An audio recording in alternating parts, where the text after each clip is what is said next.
anak-anak hebat, bertemu lagi dengan Ibu dalam pelajaran IPA. Semoga kalian hari ini dalam keadaan sehat dan siap untuk mengikuti pembelajaran. Oh iya, sebelum memulai pembelajaran, mari kita berdoa menurut agama dan kepercayaannya masing-masing. Anak-anak hebat, materi kita yang terakhir yaitu tentang campuran. Masih ingatkah kalian apa itu campuran? Benar, campuran adalah suatu materi yang terdiri atas dua zat atau lebih yang masih memiliki sifat zat asalnya. Nah, contoh dari campuran yaitu larutan asam, larutan basa, dan larutan garam yang akan kita pelajari pada pertemuan kali ini. Ciri larutan asam yang pertama rasanya asam, yang kedua dapat menimbulkan korosi atau karat, yang ketiga mengubah warna lakmus biru menjadi merah.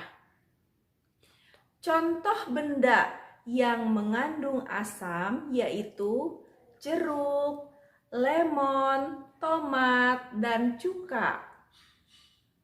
Larutan asam memiliki banyak sekali manfaat. Di antaranya yaitu untuk industri makanan, untuk industri minuman, dan lain sebagainya. Di samping memiliki banyak manfaat, larutan asam pun bisa mengakibatkan efek negatif, yaitu terjadinya hujan asam. Bagaimana proses terjadinya hujan asam? Hujan asam terjadi jika gas belerang dioksida atau SO2 dan nitrogen oksida atau NO di udara tinggi. Gas-gas tersebut kemudian akan bereaksi dengan air atau H2O di udara yang akan menghasilkan asam sulfat atau H2SO4 dan asam nitrat atau HNO3 serta asam-asam lainnya. Ketika terjadi hujan, maka air yang dihasilkan bersifat lebih asam, yaitu pH-nya di bawah 5,6. Nah, itulah yang dinamakan hujan asam.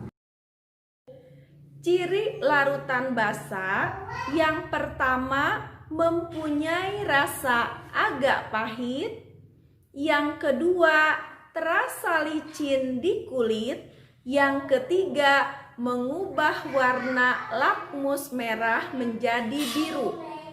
Contoh benda yang mengandung basa yaitu sabun cuci, sabun mandi, sampo, pasta gigi, obat mah, dan pupuk.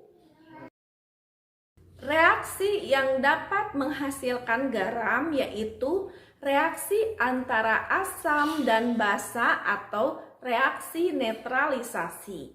Contoh reaksi asam dan basa atau reaksi netralisasi yaitu reaksi antara asam klorida atau HCl dengan natrium hidroksida atau NaOH yang akan menghasilkan garam, natrium klorida, dan air atau H2O. Indikator.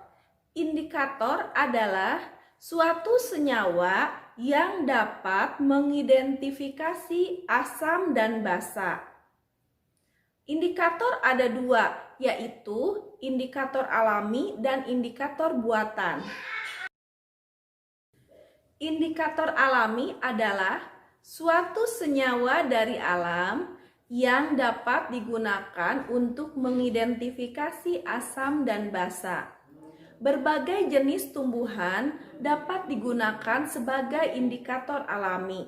Contohnya yaitu kunyit, bunga mawar, bunga kembang sepatu, kubis merah, geranium, bayam merah, dan sebagainya.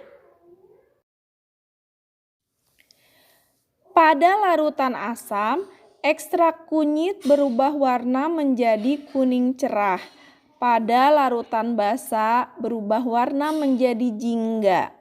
Untuk kubis merah, pada larutan asam akan berwarna merah dan pada larutan basa untuk basa lemah akan berwarna hijau dan untuk basa kuat akan berwarna kuning. Pada bunga mawar, pada larutan asam warnanya menjadi merah muda dan pada larutan basa warnanya hijau. Untuk bayam merah, pada larutan asam warnanya merah muda dan pada larutan basa akan berwarna kuning. Sedangkan untuk bunga sepatu pada larutan asam warnanya merah cerah dan pada larutan basa akan hijau. Untuk geranium pada larutan asam akan berwarna orange dan pada larutan basa akan berwarna kuning.